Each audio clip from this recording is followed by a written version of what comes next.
Start हो गया।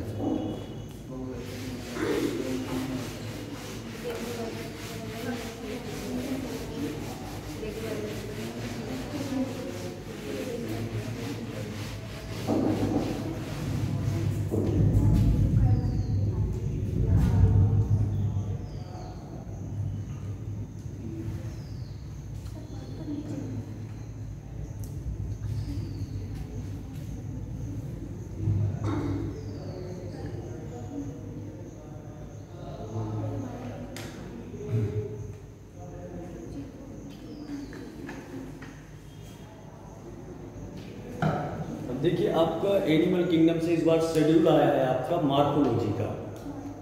तो मैं प्लांट मार्फोलॉजी शुरू करता हूँ पहले, फिर उसके बाद एनिमल मार्फोलॉजी या जो भी आगे उसके टिश्यू वगैरह जो रहेंगे उसके बाद डिटेल करेंगे। मार्फोलॉजी बोले तो आउटर स्ट्रक्चर्स, बाह्य आकृति, किसी भी प्लांट की बाह्य आकृति कैसे होती है, उसमें कोई डिसेक्शन नहीं करना, कोई कटिंग नहीं करना, ना उसको काट के देखना है अंदर से, तो सेल की स्ट्रक्चर नहीं देखनी है। जैसे मान लीजिए मैं खड़ा हूं यहाँ सामने, तो दो टाइप से मुझे आप अध्ययन करेंगे, एक आउटर एक इंटरनल, एक बाहरी रूप से एक आंतरिक रूप से। तो आंतरिक तो आप मुझे काटेंगे, चीरेंगे, फाड़ेंगे तब अध्ययन कर पाएंगे। अब बाहरी रूप से जब अध्ययन करेंगे जब मुझे पूरा देखेंगे कि कैसे इसकी आंखें दो हैं, कान कितने हैं, हाथ कितने, उंगलियां कितने, कैसे पार्ट हैं। ऐसे प्लांट का भी मार्फोलॉजी कहलाता है कि लीफ कैसे होती है, स्टेम कैसे होता है और आपके फ्लावर कैसे होते हैं, ज़्यादातर उनके मेन तो एनसीईआरटी में जो दिया है फ्लावरिंग से ज़्यादा दिया है। हालांकि मैं आपको स्टार्टिंग में थोड़ा बहुत बता दूंगा कि कैसे क्या है, लेकिन इस चैप्टर में जो मार्फोलॉजी ऑफ प्लांट्स है वो स्टार्टिंग में आपका फ्लावर से ज़्यादा दिया है।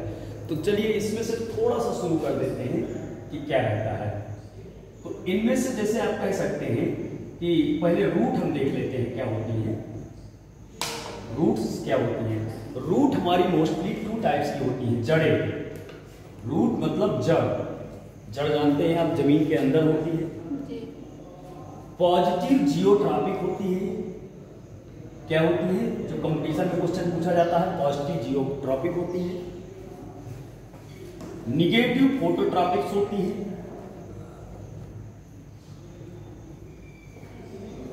निगेटिव फोटोट्रॉपिक्स होती है और पॉजिटिव हाइड्रोस्कोपिक होती हैं। अब आपको लग रहा होगा सर ये पॉजिटिव जियोट्रॉपिक, निगेटिव फोटोट्रॉपिक्स और पॉजिटिव हाइड्रोस्कोपिक क्या है? आपने कभी देखा होगा कि न्यूटन ने कुछ काम किया था, न्यूटन ने कुछ ऐसे करके काम किया था। एक गुरुत्वाकर्षण बल देखा था उसने, ग्रेविटेशनल फोर्स जिसे कहते हैं। जो गुरुत्वाकर्षण बल था उसका मतलब क्या रहा कि उसने कहा था कोई भी वस्तु आएगी वो एक केंद्र बिंदु की ओर जमीन में जाएगी, जमीन की ओर ही जाएगी, ऊपर की ओर नहीं जाएगी। क्यों? क्योंकि उसमें एक मैग्नेटिक लगा। ऐसे उसी के बेस पे जियोट्रॉपिक्स मतलब जड़ें जो आएंगी वो जमीन के अंदर ही जाएंगी, मोस्टली जड़ें। कुछ जड़ें तो आपने पढ़ी होंगी, निमेटोपोर्स वगैरह, श्वसनी जड़ें। हाँ, कुछ जड़ें आपकी ऊपर आ जाती है, जैसे आप लोगों ने जिम्नोस्पर्म वगैरह पढ़े होंगे किसी के, या कोरलाइट रूट्स वगैरह, वो जमीन से ऊपर आती हैं, वो निमेटोपोर्स होते हैं, उनको बोलते हैं निमेटोपोर। लेकिन ज्यादातर जड़ें आपने देखी होंगी प्लांट की कि जमीन के अंदर की तरफ। इसका मतलब सभी जड़ें आपकी लगभग पॉजिटिव जियोट्रॉपिक्स, जमीन के अंदर की हो, इसका मीनिंग होता है। धनात्मक गुरुत्वाकर्षी, धनात्मक गुरुत्वाकर्षी कहलाता है। तो जड़ें आपकी क्या कहलाएं? धनात्मक गुरुत्वाकर्षी।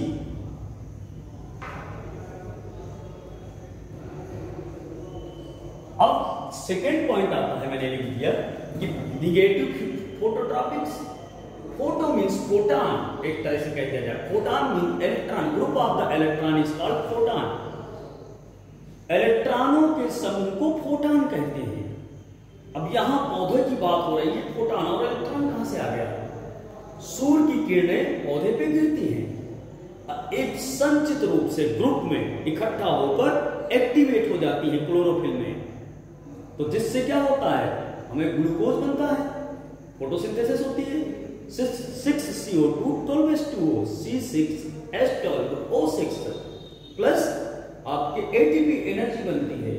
तो इसका मतलब क्या कभी आपने ऐसा देखा है कि जड़ें सूर्य की प्रकाश की ओर जाती हैं? नहीं, जड़ें हमेशा अंधेरे की ओर रहती हैं। सूर्य की जो पत्तियां होती हैं वो ऊपर की ओर जाती हैं, जड़ें उसके विपरीत दिशा में जाती हैं।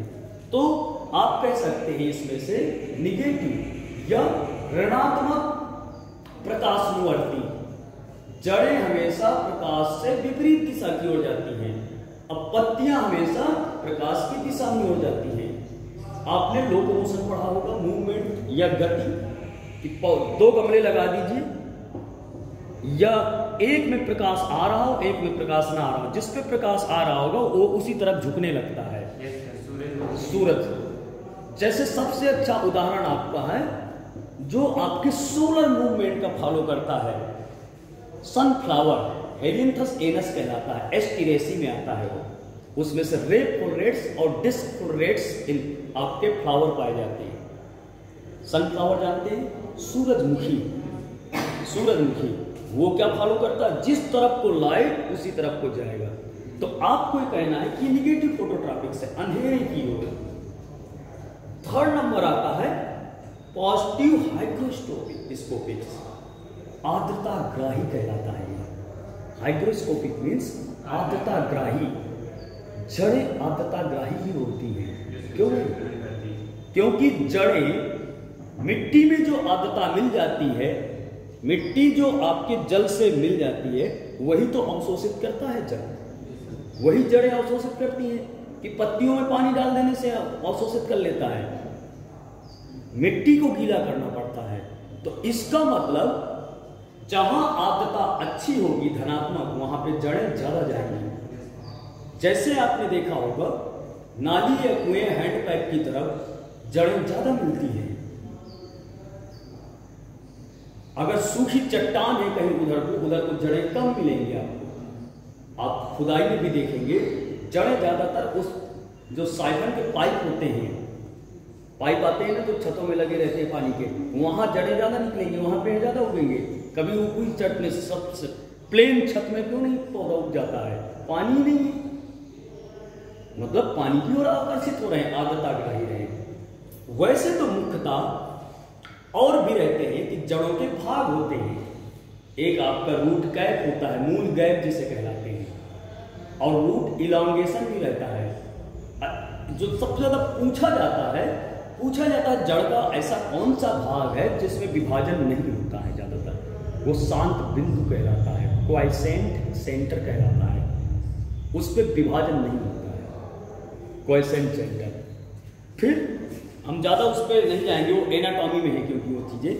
अब हम मार्फोलॉजी में और देख लेते हैं थोड़ा सा कि मार्फोलॉजी में ही जड़ें मुख्यतः 2 प्रकार की होती हैं, एक मूसला जड़ें, एक झकड़ा जड़ें, अपस्थानिक जड़ें जिन्हें हम कह सकते हैं, उन्हीं को कभी कभी झकड़ा जड़ें भी कहते हैं।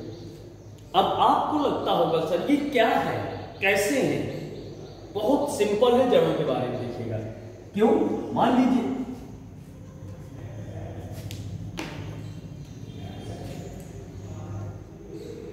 कोई ये हमारा प्लांट है, अगर बहुत सारी झकड़ा जड़ें जैसे निकल जाएं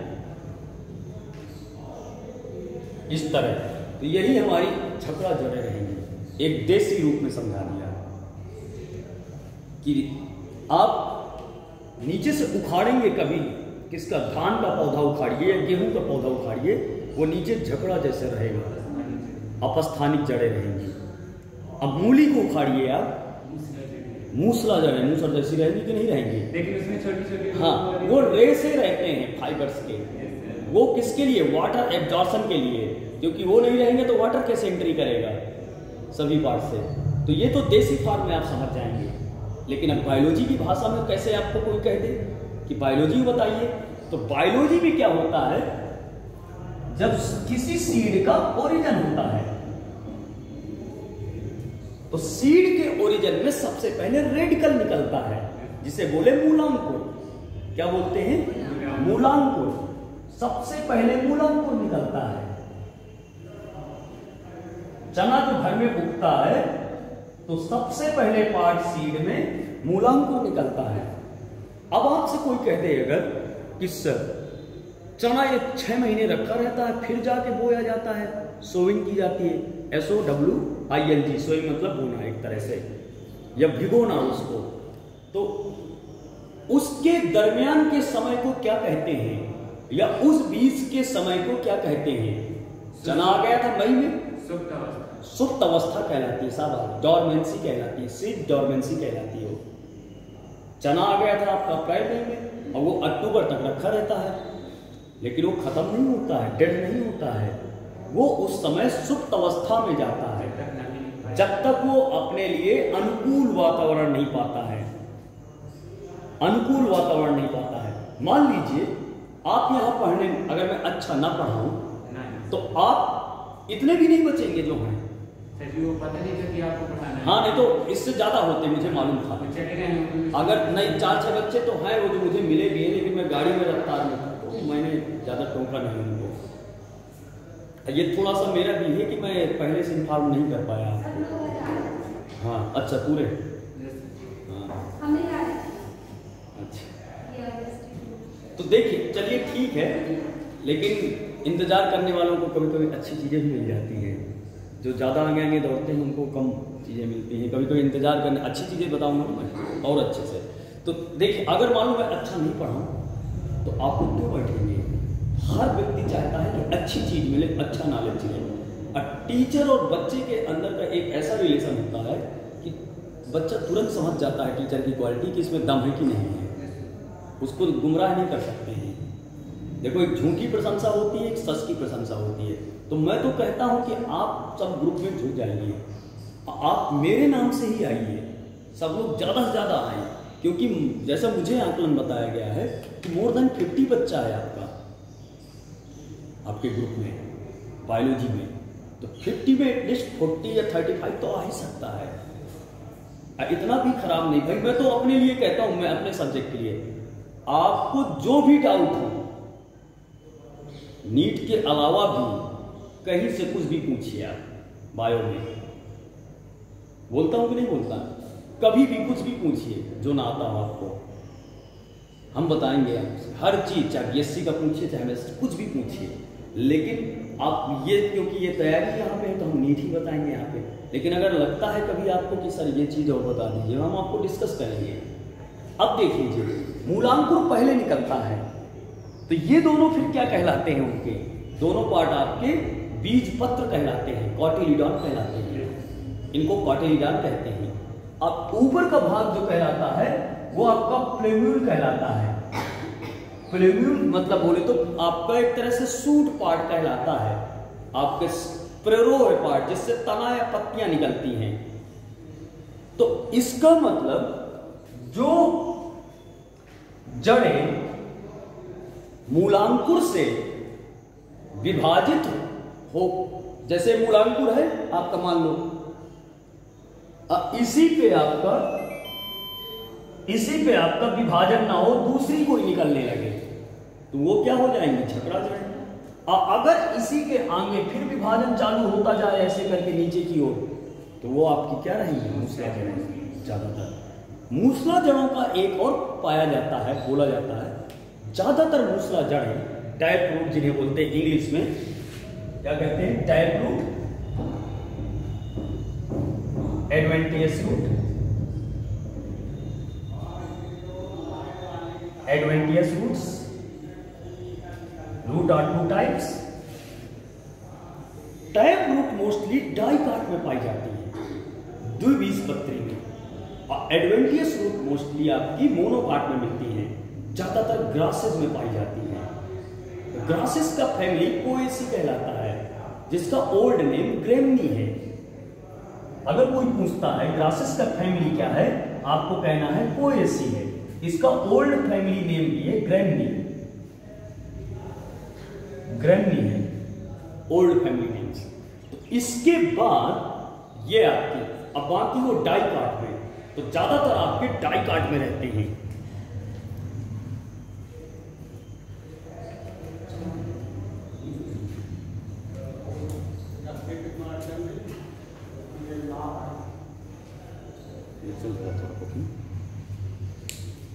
अब देख लीजिए जो आपके दूसरे रहेंगे एडवेंटियस, क्या जड़ें और होती हैं?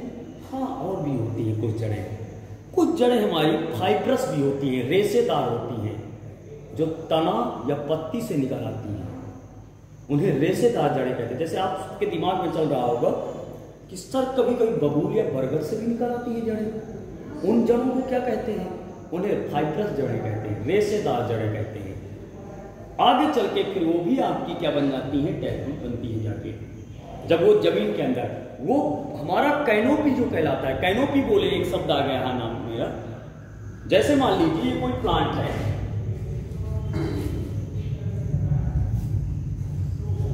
मान लो ये कोई प्लांट है, तो इसका पूरा पार्ट जितना भाग ये घेरता है वो कैनोपी कहलाता है प्लांट का, कि जितना ये पार्ट है वो पूरा कैनोपी है। तो कुछ ब्रॉड कैनोपी, कुछ आपकी ब्रॉड कैनोपी होती है, कुछ कॉनिकल कैनोपी होती है। जिन प्लांटों को ज्यादा ब्रॉड होगा उनकी जड़ें आप दिमाग में लगाइए ज्यादा गहराई में जाएंगी, मूसला जड़ें होंगी। कैनोपी ब्रॉड, फोटोसिंथेसिस ब्रॉड, प्रकाश संश्लेषण ब्रॉड होगा। कैनोपी समझ रहे हैं ना? जैसे मान लीजिए नीम और पीपल है, उनकी कैनोपी ब्रॉड। जैसे अशोक का पेड़ है कोनिकल, अशोक का पेड़ देखा ना, कोनिकल जैसा, शंक्वाकार, शंक्वाकार। अशोक का नहीं होता, अशोक का पेड़ नहीं होता शंक्वाकार, लंबा सा होता। नहीं देखा अशोक का पेड़, नहीं देखा। अशोक का इंडिका रहता है, अशोक का सभी इस तरह शंक्वाकार कहाँ होता है? एक तरह से कह दिया जाए आपके मूसलाकार तो रहता है पूरा, ऊपर गोल गोल रहता है थोड़ा सा। अच्छा और समझ सकते हैं आप, हिमालय रीजन के देख सकते हैं, वहां के शंक्वाकार हो सकते हैं। मेरा कहना है जिसकी जितनी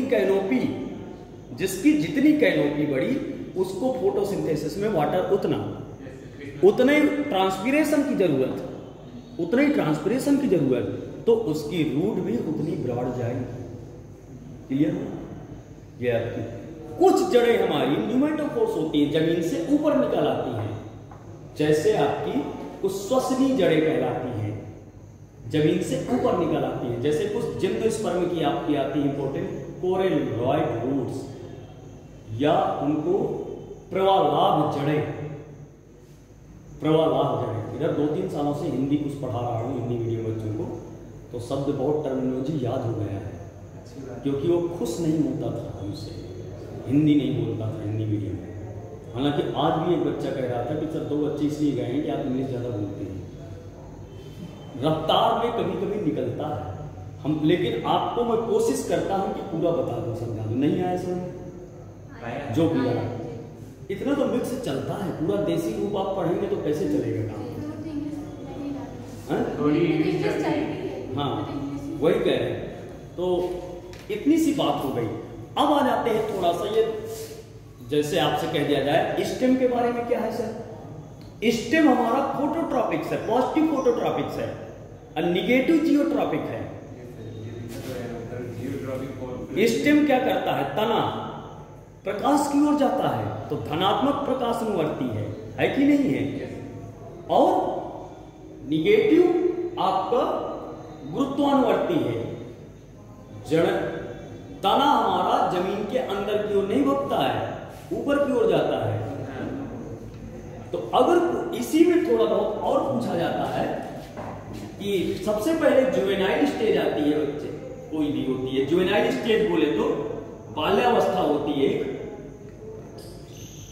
बाल्यावस्था होती है किसी भी पौधे की। पौधा जब जर्मिनेट होता है, जब उगता है, तो उसमें से जुवेनाइल स्टेज होती है। दूसरा स्टेज जो रहता है आपका वेजिटेटिव स्टेज होता है। वेजिटेटिव स्टेज बोले तो पौधे में जब जड़ तना पत्तियां आने लगती हैं, वो वेजिटेटिव वर्धीय अवस्था कहलाती है, वर्धीय अवस्था कहलाती है। ये बाल्यावस्था कहलाती है इसकी, ये वर्धीय अवस्था कहलाती है। जो थर्ड स्टेज कहलाती है वो रिप्रोडक्टिव स्टेज कहलाती है किसी पौधे की। रिप्रोडक्टिव स्टेज बोले तो जिसमें फ्लावरिंग आ जाए, पौधे में क्या हो जाए? फ्लावरिंग हो जाए, पुष्पन आ जाए। तो आप ये समझ सकते हैं कि किसी भी पौधे में रिप्रोडक्टिव स्टेज, वेजिटेटिव स्टेज और जुवेनाइल स्टेज, ये आते हैं।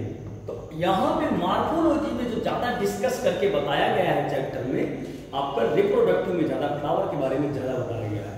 आजकल वैसे भी फ्लावर का बहुत नाम चल रहा है कि फ्लावर समझाया गया है, क्यों है? तो चलते हैं फ्लावर में, पहुंच जाए, लिखना तो नहीं है,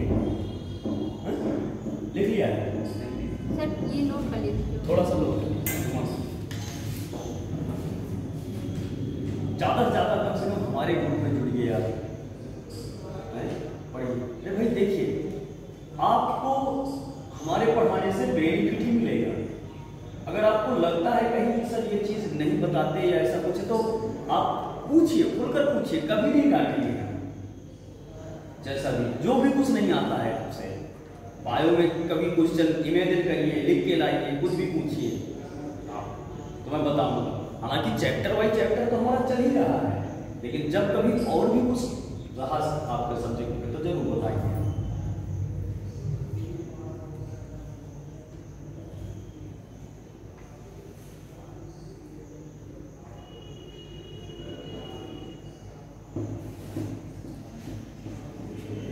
पानी अच्छा है।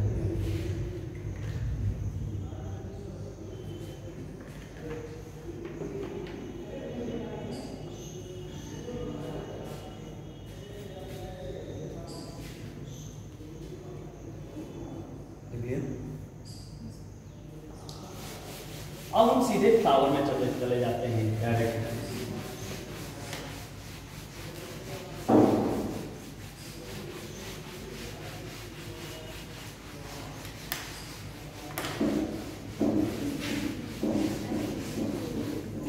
देखिए फ्लावर में क्या है,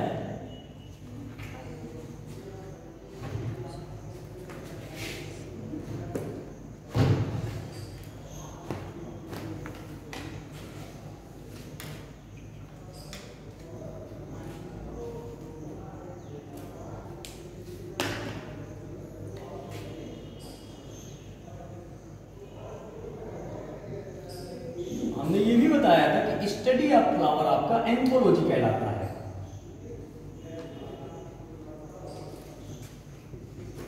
is called anthology, ANTHOLOGY, anthology कहलाता है। पुष्प के अध्ययन को एंथोलॉजी कहते हैं। ये कई बार पूछा गया है, कई टीचर पूछ लेते हैं।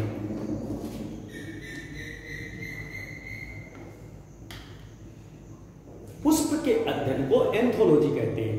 तो पुष्प के उत्पादन को क्या कहते हैं? फिर फ्लोरिकल्चर कहते हैं। पुष्प के उत्पादन को फ्लोरिकल्चर कहते हैं। फ्लोरिकल्चर, हाँ फ्लोरिकल्चर, FLO, फ्लोरिकल्चर कहते हैं। अब जब पुष्प में हम पहुंच गए हैं कि फ्लावर समझा है, तो फ्लावर में पहुंचेंगे। वैसे तो फ्लावर तो सभी को आकर्षित करते हैं और उनसे सुकून भी मिलता है, लोग बातें भी करते हैं उनसे अपनी। कभी तो सब कुछ कभी होते हैं उनसे फूलों से सब पता। हाँ, लेकिन देखिए आप, कुछ फ्लावर ऐसे भी हैं कि उनमें विषैला पदार्थ है, लेकिन लोग पूजा में भी चढ़ाते हैं, रिलीजियस भी। कुछ फ्लावर ऐसे हैं कि कांटे भी हैं उनके तने में, लेकिन वो प्रतीक प्रेम का भी है। तने में कांटा है, लेकिन वो तोड़ के प्रेम के प्रतीक में दिया जाता है। देखिए कितनी स्ट्रेंथ वाली कहानियां हैं। पूजा में जैसे सभी होता है, मदार का, धतूरे का, धतूरा स्ट्रामोनियम, काइलोट्रोपस प्रोसेरा, बॉटनिकल नेम इनके, काइलोट्रोपस प्रोसेरा, धतूरा स्ट्रामोनियम। धतूरा की फैमिली जानते हैं, सोलेनेसी। धतूरा सीढ़ी में चढ़ता है। हाँ, धतूरा सीढ़ी में चढ़ता है। लेकिन देखिए क्या क्या अपनी अपनी क्वालिटी है सबकी। उन्हीं से हमारा फ्लेवर या फ्रेग्रेंस बनता है। जो भी ये सेंट वगैरह जिसे बोलते हैं ना, इत्र वगैरह, स्प्रे वगैरह, इनसे उन्हीं से बनता है। आजकल सभी से बनता है। सभी का एक जैसे वो मेडिकल की फील्ड में दवा बनती है ना, कि एक बार उस केमिकल का फार्मूला रेडी कर लिया जाता है। जैसे आपने केमिस्ट्री में पढ़ा होगा कि 10 ग्राम आपको nitrogen, 2 gram phosphorus, 5 gram oxygen, आपके 1 ग्राम आपका सिलिकॉन, ये मिला के एक केमिकल बनाया जाएगा, या इस प्लांट में यही मिला हुआ है। तो उसका एक केमिकल बना के हर बार रेडी करते हैं। हर बार पौधे के पास नहीं जाते हैं। मलेरिया की दवा क्यूनिन है तो हर बार मलेरिया की क्यूनिन को तोड़ के नहीं लाते हैं डॉक्टर, या फार्मेसी की कंपनियां हर बार नहीं लाती हैं। एक फार्मूला रेडी कर लेती है। इत्र वाले हर बार वो गुलाब का इत्र मिलेगा, इसका इत्र मिलेगा, उसका, तो हर बार वो गुलाब की पंखुड़ियों को तोड़ के थोड़ी लाते हैं। उसका एक फार्मूला रेडी कर लेते हैं एक तरह से, और उस फार्मूले को बार बार रिपीट कराते रहते हैं, बनाते रहते हैं। जैसे तो यहां पुष्प की चर्चा कर रहे थे, तो पुष्प अगर मान लीजिए नहीं होगा तो क्या हम खाना मिलेगा हमें, भोजन? क्योंकि पुष्प से फल बनता है, नहीं हमारा भोजन। बीज है। हम ऐसी कौन सी चीज है जो बिना पुष्प के खा सकते हैं? गेहूं, चावल, दाल, फल। मुझे तो नहीं लगता है जो इंसान खा रहा है, या तो फिर पत्तियां खाना चालू कर देंगे। हाँ, तो फिर पुष्प की जरूरत पुष्प की जरूरत नहीं पड़ेगी। तो पत्तियां खाएंगे तो फिर हम कहाँ पहुंच जाएंगे? फिर वहीं पहुंचेंगे हम, इसमें गोट के एरिया में, गोट के एरिया पहुंच जाएंगे कि नहीं? पत्तियां खाएंगे तो हमारा इंटेस्टाइन फिर क्या होगा, कैसे बनेगा? फिर वो तो ज्यादा ज्यादा सेल्यूलोज का डाइजेशन करेगा, फिर वैसे बोलना चालू कर देंगे। तो क्या बिना पुष्प के हम लोग जीवित रह सकते हैं? नहीं रह सकते। तो इसका मतलब बहुत ही इंपॉर्टेंट चीज है। तो इसमें देख लीजिए कि फ्लावर के 4 पार्ट्स होते हैं। फ्लावर के पार्ट कितने हैं बेटा? 4। कैलिक्स, कोरोला, अभी हिंदी बताता हूं, एंड्रोसियम,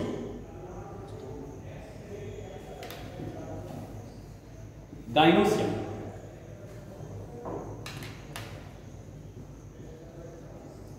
कैलिक्स को हिंदी में बाह्यदल पुंज कहते हैं। कैलिक्स को हिंदी में बाह्यदल पुंज कहते हैं। यूनिट, इसकी इकाई भी होती है कुछ, इसकी इकाई बाह्यदल कहलाती है। बाह्यदल कहलाती है, जिसको इंग्लिश में सेपल कहते हैं। क्लियर है? कोरोला को हिंदी में दलपुंज कहते हैं।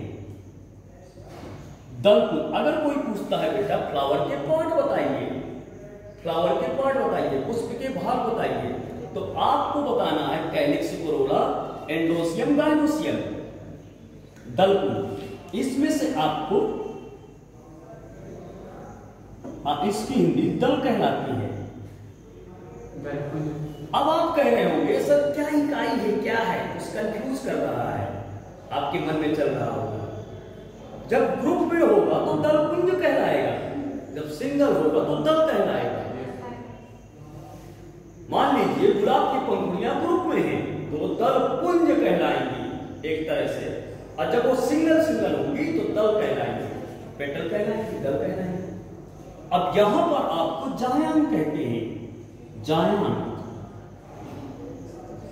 ओ सॉरी, इसको हम पुमंग बोलते हैं, सॉरी, हाँ पुमंग कहते हैं इसको, और इसको हम जायान कहते हैं।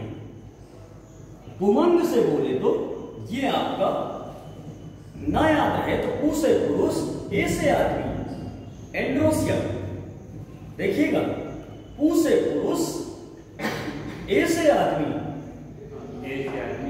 पू से पुरुष, एंड्रोसियम, पू से पुरुष, पुमंग तो पुरुष है, मतलब नर जन्म भाग है इसका, किसका? पुष्प का। जी से गर्भ, जी से जायान, तो गर्भ मतलब मादा जन्म भाग है। क्लियर?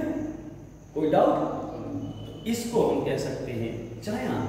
अब आप कह रहे होंगे कि सर इनकी इकाई नहीं लिखी है, इसकी इकाई पुंकेसर कहलाती है, जिसे स्टेमन कहते हैं। पुंकेसर, स्टेमन बोलते हैं इसको, स्टेमन, STAMEN। और इसकी इकाई आपको कार्पेल और पिस्टल कहलाती है।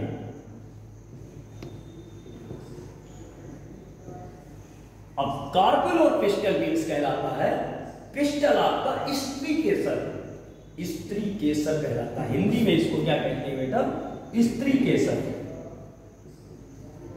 और ये आपका अंडक कहलाता है, कार्पेल अंडक कहलाते हैं। क्लियर? तो देखिए बहुत क्लियरिटी में एक एक चीज ध्यान दीजिएगा, अगर आपसे न बना हो लिख लीजिएगा। बहुत सारे बच्चे कहते हैं स्त्री केसर, पुष्प के बाद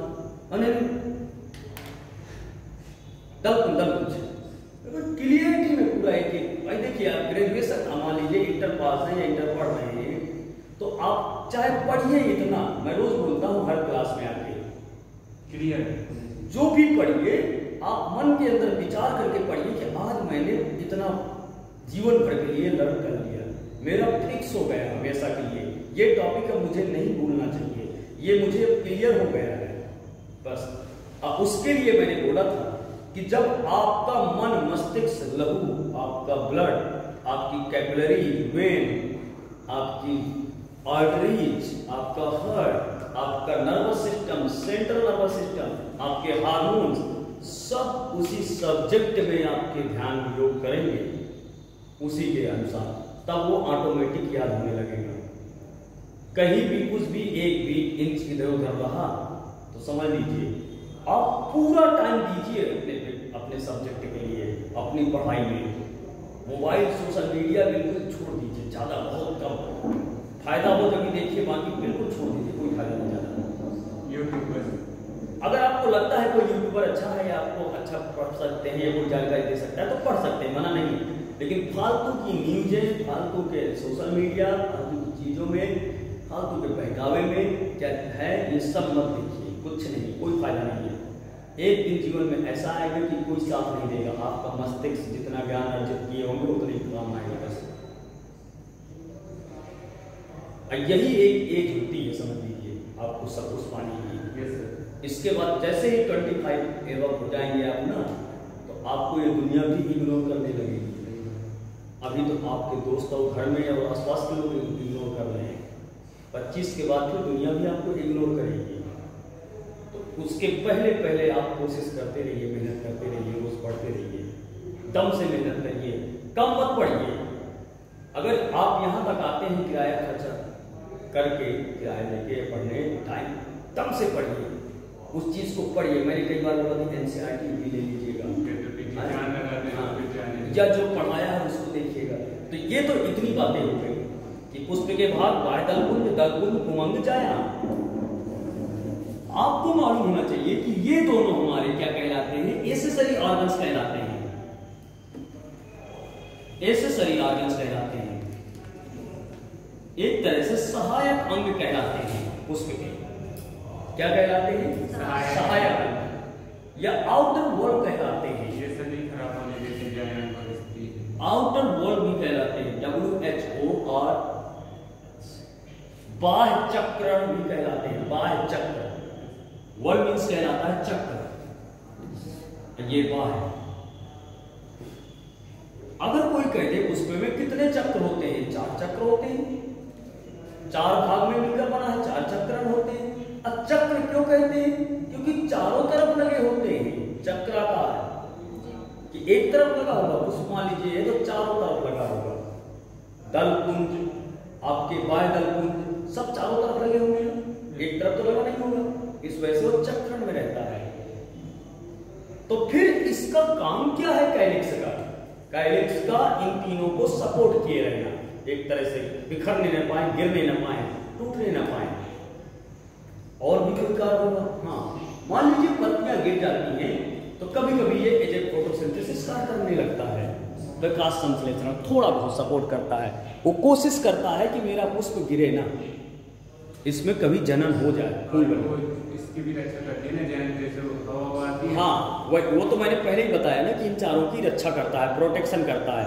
दल, क्योंकि उसके दल कुंज गिर जाएंगे तो हमारा पुमंग बचेगा, नर जनन अंग, तो वो फिर टूट के गिर जाएगा जल्दी या उड़ेगा हवा में। तो इस वजह से वो उसके लिए भी रक्षा करते हैं। तो ये आपके बाह्य दलपुंज इसके लिए होते हैं, एक तो रक्षा करने के लिए कि वो टूटे ना, चारों तरफ से लगे होते हैं सबसे नीचे।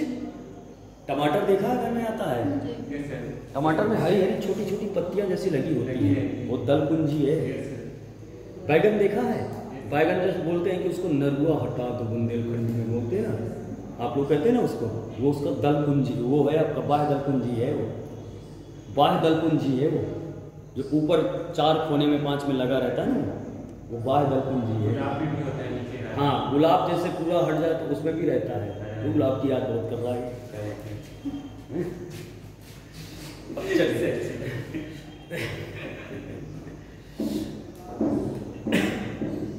दलपुंज आपका क्या होता है?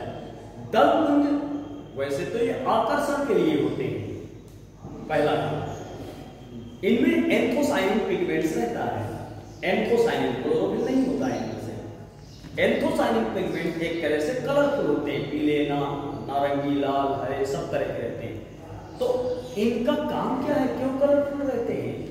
फिर वही बात, ये मादा और नर जनन को प्रोटेक्शन देते हैं, फिर ये उसको प्रोटेक्शन देते हैं। ये तीनों को दे रहा था, बाह्य दलपुंज दलपुंज उमंग जायान तीनों को दे रहा था, ये इन दोनों को दे रहा है और छुपा कर रख रहा है। क्योंकि ये दोनों नहीं रहेंगे तो क्या करेगा बाह्य दलपुंज दलपुंज? कुछ नहीं, कोई काम नहीं है इनका, यही तो मेन है इनके। तो इसके बाद ये आकर्षण किसको करता है? कीटों को, पक्षियों को, सभी तरह। क्यों? परागण के लिए, अट्रैक्शन फॉर पोलिनेशन, पोलिनेशन के लिए अट्रैक्ट करता है चारों तरफ से पक्षियों को, परागण को, मधुमक्खी को, परागण के लिए करता है ना। अच्छा, जानते हैं मधुमक्खी, मधुमक्खी देखा है? नहीं देखा? उसमें कभी सुना है कि एक वर्कर होती है? ये सब सुना है। एक राजा होता है, रानी। रानी एक ही होती है, बाकी सब वर्कर होते हैं। राजा कौन है? राजा पता नहीं, पैदा कैसे होता है? नहीं पता। राजा का पता नहीं, पर रानी एक ही होती है, बाकी सब वर्कर। रानी कैसे बनती है, राजा कैसे बनता है, रानी वर्कर कैसे बनते हैं? रानी वही होती है जो मतलब कंसेप्ट नहीं है, थोड़ा सा पता बताइए। आप ही मुझे बताया था, ध्यान भूल गया। बताया तो लेकिन भूल जाते हो। चलिए अभी बता दूंगा मैं। अब देखिए, ये तो इसकी बात हो गई, परागण के लिए आएंगे। जब इस पे आके चिपकेंगे तो ऑटोमेटिक इस पे पहुंच जाएंगे। तो इसी वजह से क्रॉस पोलिनेशन करते हैं ये। रानी वही होती है जो शहद बनाती है और बाकी तो सब वर्कर का काम करती है, जो लाती है। लेकिन लाने वाले तो वर्कर है ना। हाँ, तो रानी कैसे बनती है मैं बताऊंगा अभी थोड़ा सा। अब इसको खत्म कर देते हैं, ये वाला टॉपिक, ये कैसे है। तो अब इसके बाद आते हैं एंड्रोसियम में। एंड्रोसियम हमारा क्या है? नर जनन भाग। इसको क्या कहते हैं? नर। अगर और कोई कह देता है इसको के से डिनोट करते हैं। अभी पुष्प में बताऊंगा, पुष्प क्रम और पुष्प के सूत्र बनाना, पुष्प फ्लोरल मतलब आपके फ्लोरल डायग्राम बनाना, पुष्प आरेख बनाना, इस चैप्टर में सब बताऊंगा। आपसे नहीं बनते होंगे, बहुत सिंपल है, एकदम सिंपल है। पुष्प सूत्र बनाना और पुष्प आरेख बनाना, बिल्कुल सिंपल, कुछ नहीं है। बायोलॉजी में कुछ है ही नहीं है, समझ लो। थोड़ा सा बस ध्यान दीजिए दिमाग से। लेकिन हाँ, बस वही है कि आपका नर्वस सिस्टम आपके अनुकूल होना चाहिए। जैसे वो घोड़े को ऐसे लगा दिया जाता है ना कि दूर को नहीं देखना है, कहीं किसी और इधर उधर अगल बगल क्या चल रहा है, कहाँ क्या चल रहा है, सिर्फ सामने की ओर देखना है। ऐसे आपका लक्ष्य आपकी आंखों के सामने होना चाहिए। चारों तरफ दुनिया की हर चीज मिल जाएगी आपको, लेकिन पढ़ाई नहीं मिलेगी, ये समझ लीजिए ना। बाकी आप सब समझदार हैं, हर चीज मिल जाएगी। 30 साल की एज में भी मिल जाती है, 40 साल की एज में भी मिल जाते हैं लोग, हर चीज मिल जाती है। आप सोचो, हाँ ऊर्जा कम हो जाती है उस चीज के लिए जो भारी ऊर्जा रहती है। जैसे 20 साल वाली ऊर्जा अलग होती है एनर्जी शरीर में, और 40 साल वाली थोड़ा सा बुढ़ापे वाली ऊर्जा होती है। लेकिन ऐसा नहीं कि नहीं मिलते हैं, लेकिन कैरियर नहीं मिलता है। बस एंड्रोसियम हमारा क्या होता है, पुंकेसर कहलाता है, स्टेमन। स्टेमन आपको मैंने बताया था कैसे बनता है।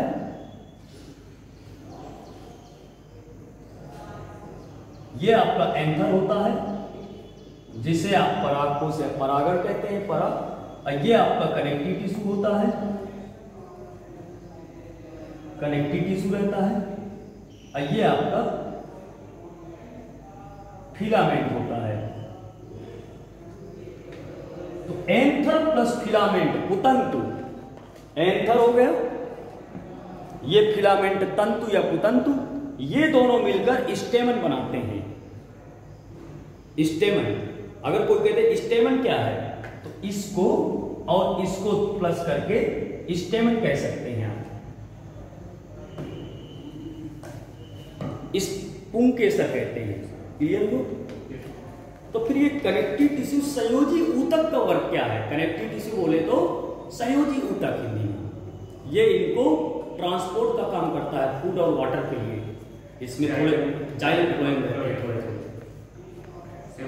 ताकि उनमें कुछ पहुंचता रहे ऊपर, परागकण हमारे बनते रहे।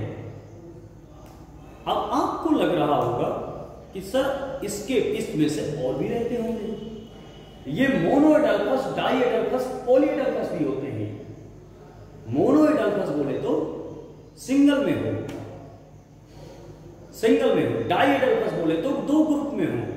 कभी एंथर आपने देखे होंगे दो ग्रुप में हो, एक छोटा या बड़ा, या एक अलग दो अलग।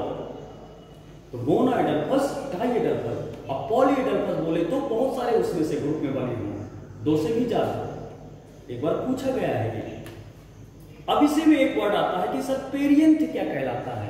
परिदल पुंज, नाम सुना है? परिदल पुंज नहीं सुना? सुना है? क्या होता है? किस वर्ड का नाम है? परिदल पुंज, पेरियंथ। पेरियंथ क्या रहता है? अगर कैलिक्स या कोरोला आपके एक साथ अटैच हो, क्या कैलिक्स और कोरोला बाय दलपुंज, दलपुंज आपके एक साथ अटैच हो, वो आपका परिदल पुंज कहलाता है। वो अलग अलग ना हो, अलग अलग ना हो। जैसे आपके कैलोट्रोपस में, कैलोट्रोपस देखना, फ्लावर वगैरह देखते हो कि नहीं देखते हो भाई? फ्लावर को फ्लावर समझे हो आप? रास्ते चलते फ्लावर को देखना है, कोई कौन सा फ्लावर लगा है, कौन सा पेड़ है, ये इसका बोटनिकल नेम क्या है, अच्छा कौन सा एनिमल है, अच्छा जूलॉजिकल नेम है, कौन सा फाइलम हो सकता है।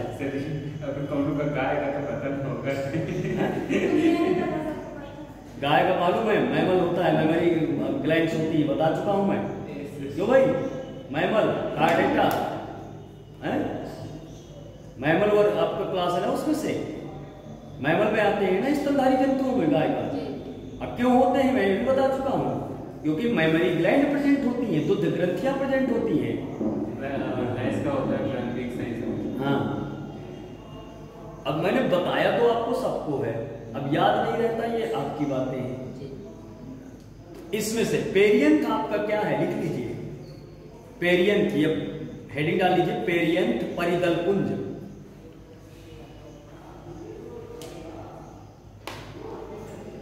परिदल पुंज, जब बाह्य दल पुंज और दल पुंज एक दूसरे से जुड़े हों,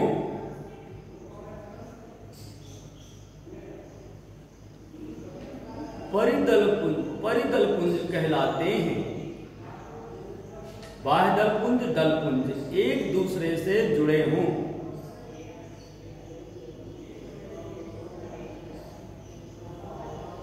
इसकी इकाई टेपल कहलाती है, TEPAL। इसकी इकाई टेपल कहलाती है, TEPAL।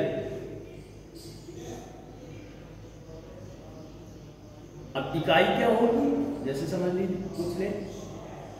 जब वो दोनों जुड़े हैं तो इकाई भी तो होगी उनकी, उनको टेपल कहते हैं। मतलब दोनों एक साथ जब जुड़े होंगे, बाह्य दलपुंज और दलपुंज, तो दोनों में एक, इसकी इकाई टेपल, TEPAL।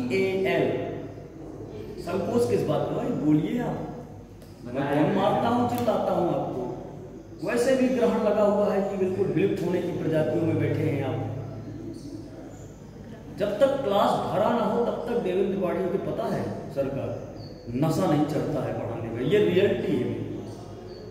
इसी में जिस दिन देखिएगा जब ज़्यादा बच्चे होते हैं कितना पढ़ाता हूँ, जहाँ वो 2, 4, 10 की संख्या देखी, 10, 12 की, तो दिमाग उतना ज़्यादा सर्वाइव नहीं करता है।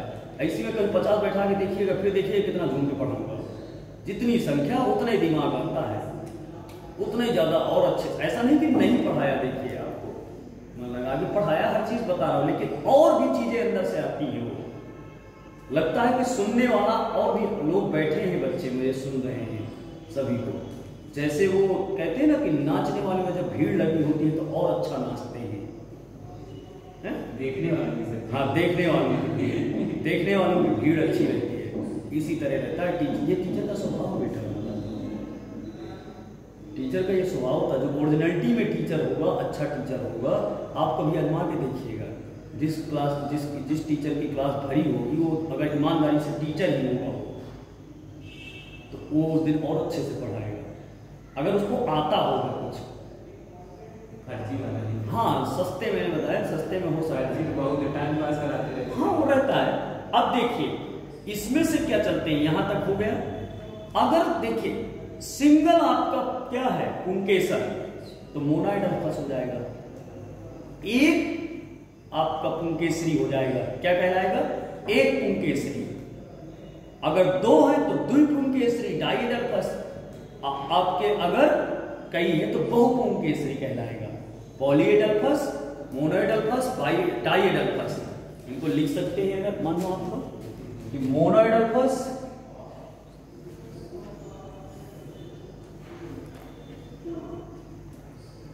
एक पुंकेसरी,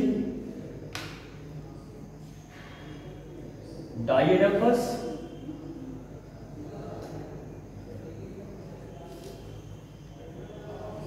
द्विपुंकेसरी,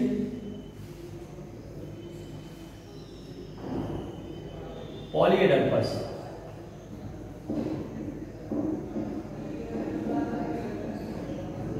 बहुपुंकेसरी।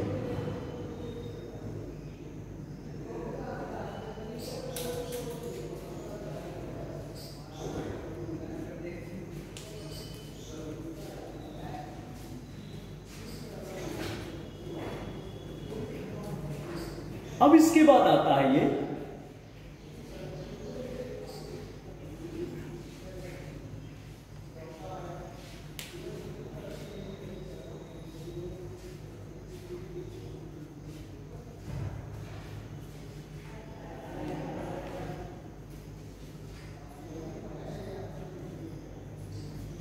लिख लिया। ऑब्जेक्टिव की बुक लाए, नहीं लाए आज? क्यों भाई नहीं लाए? अच्छा, बायो की नहीं लाए, कोई भी बुक नहीं लाए? कौन सी? NCERT? कुछ क्वेश्चन थोड़ा देर कर लेते हैं, क्योंकि कंटिन्यू लेक्चर फिर कुछ थोड़ा सा कुछ क्वेश्चन भी। अच्छा, ये रमेश गुप्ता है, इसमें तो नहीं होगा फिर। इसमें प्लांट के बारे में तो नहीं होगा, एनिमल के बारे में होगा। नहीं, कीड़ा की सब होगा। अच्छा, ऐसा है क्या? पूरे कीड़ा में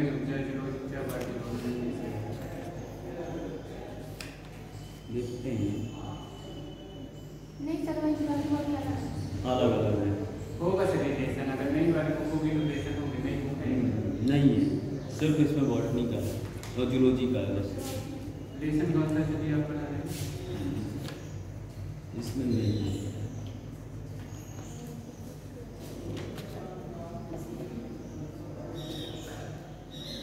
इसमें नहीं है।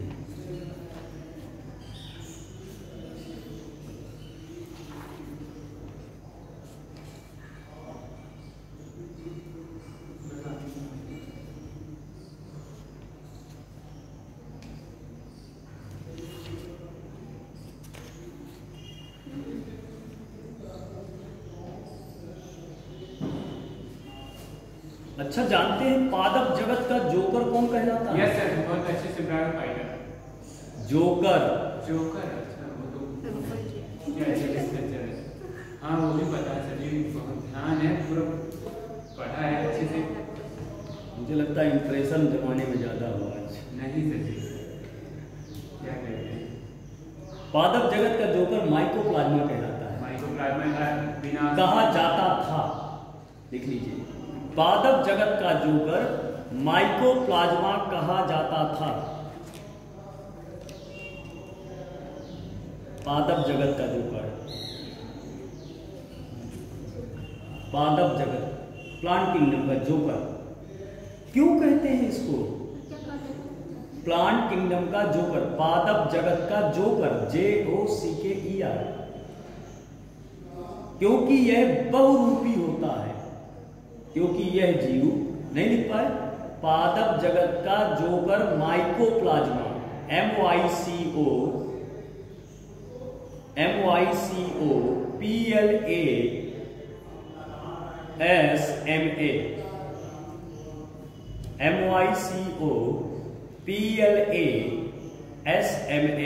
माइकोप्लाज्मा।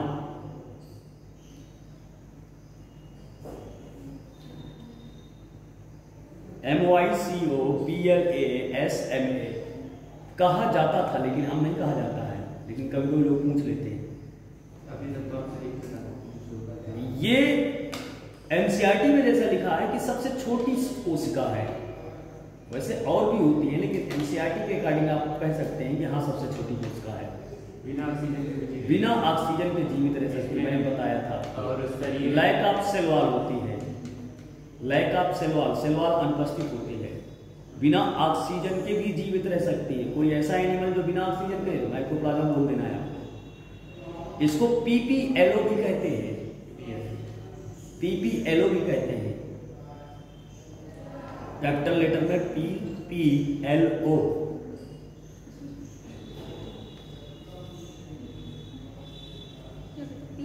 PPLO, PP का फुल फॉर्म जानते हैं? क्या नाम है आपका? आपका नाम क्या है? अंजलि। कहाँ से आते हैं अंजलि? कुरन से। आप कहाँ से आते हैं? बिजली खेड़ा। अरे तब तो आप हमारे पास से आते हैं। और तुम यहाँ रहने लगे अभी नहीं? हाँ, रहने लगे। अच्छा, तुम्हारा तो यही है कहीं पास में है?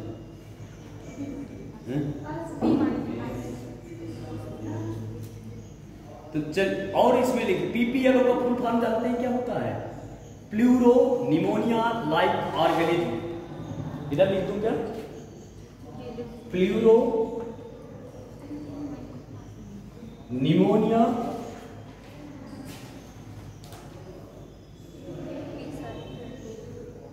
क्या भाई बोलिए, माइकोप्लाज्मा की स्पेलिंग गलत है क्या? नहीं लिख पाए? बहुत संकोच करते हैं आप। कभी हमारे बच्चों से मिलिएगा, एकदम बिल्कुल खटा के, सर मेरा क्वेश्चन तो दीजिए, आंसर दीजिए, सर मेरे जवाब दीजिए पहले, इतना बोलते हैं वो सब। संकोच बिल्कुल भी नहीं उन बच्चों में, बिल्कुल तरह तरह। मैं उन्हें शांत करना रहता है, बेटा पढ़ा लेने दो, अब क्वेश्चन बाद में, इतना पूछते हैं। मुझे लगता है आप लोगों को मना किया जाता है कि ना पूछो क्वेश्चन, या तो डांट देते हैं कोई टीचर ऐसा। Yes sir. अच्छा, तभी है थोड़ा बहुत कोई कोई ऐसा, क्योंकि अंदर से आपको हेजिटेशन हो गया है कि कुछ बैठे रहना है, सुनना है, चला जाना है। क्लास में दम तभी है जब इंटरेक्शन होगा बच्चों से। मतलब क्या कि सवाल जवाब होंगे एक दूसरे से, हम पढ़ाएंगे, फिर आप उसके डाउट पूछेंगे, फिर मैं आपसे पूछूंगा, तभी तो उसका कुछ आउटपुट निकलेगा। मैं 1.5 घंटा आपको लेक्चर दे के चला जाऊँ, आपको कुछ ना समझ में आया, चला सन्नाटे में चला जाऊँ, बस वो आउटपुट नहीं है। प्लूरो निमोनिया लाइक ऑर्गेनिज्म कहलाता है, PPLO कहलाता है। ये बहुरूपी होता है, पॉलीमॉर्फिज्म होता है, बहुरूपिया कहलाता है।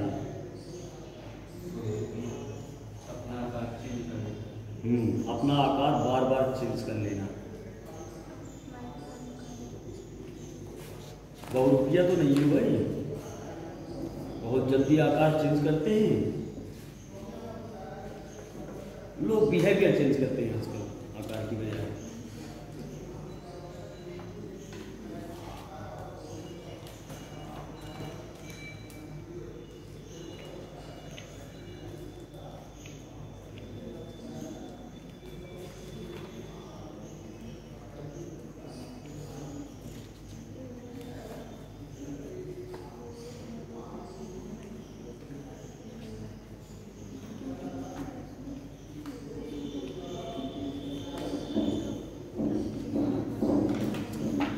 ये तो बात आपकी थोड़ा बहुत हो गई। अब कुछ आगे अब इसके बाद चलते हैं कि जैसे मान लीजिए अंडक पूछ ले कोई आपसे, मोनोकार्पलरी, पॉलीकार्पलरी, मोनोकार्पलरी या पॉलीकार्पलरी या यूनिकार्पलरी आपके या पॉलीकार्पलरी, इसमें से मतलब एक अंडपी, बहुअंडपी। अगर एक अंडक है, बहुअंडक है, अंडक एक उपस्थित तो एक अंडपी, अगर अंडक आपके बहुत सारे उपस्थित है तो बहुअंडपी, उनको मोनोकार्पलरी और आपको पॉलीकार्पलरी कहते हैं।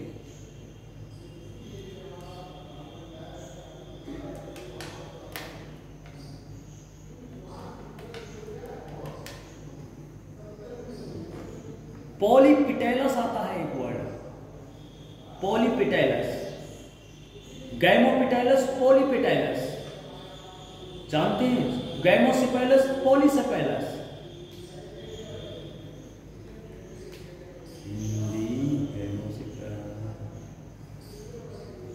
आपको मैं समझा दूंगा, खैर उसका एक हिंदी अर्थ याद आ रहा है, गैमोसिपेलस और पॉलीसेपेलस। गैमोसिपेलस कहलाता है संयुक्त अंडपी, जैसे संयुक्त बाह्यदली। संयुक्त बाह्यदली का मतलब ऐसे बाह्यदल पुंज जो एक साथ जुड़े हुए, बिल्कुल जैसे मान लो आप 4 बच्चे हैं तो चारों बिल्कुल चिपके हुए खड़े होंगे एक साथ, तो क्या हो जाएगा? संयुक्त बाह्यदली।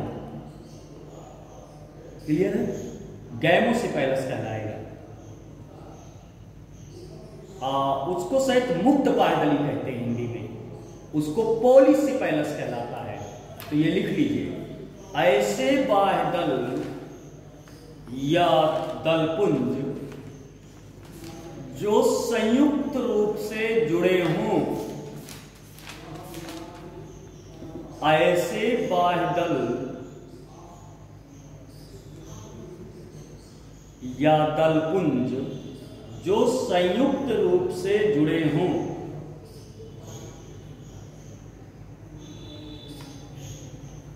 पता नहीं ईश्वर की कुछ ऐसी कृपा है कि हिंदी का शब्द देर में, आज पिताजी भी कह रहे थे कि हिंदी तुम्हारी बहुत कमजोर है, हिंदी पढ़ा करो। हमने कहा बच्चे, यही शब्द बच्चे बोलते हैं।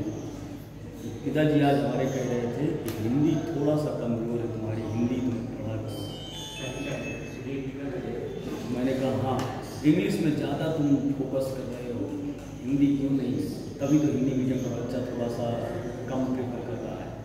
मैंने कहा मैं कोशिश बहुत कर रहा हूँ, लेकिन वो मेरे माइंड में पहले इंग्लिश ही आता है।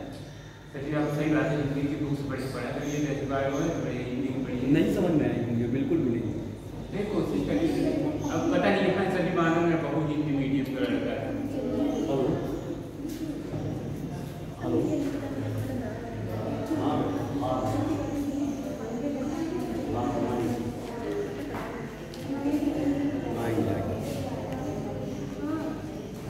देखिए, मैंने कहा था संयुक्त बाह्यदली या मुक्त बाह्यदली, तो उसमें से आपको क्या करना है?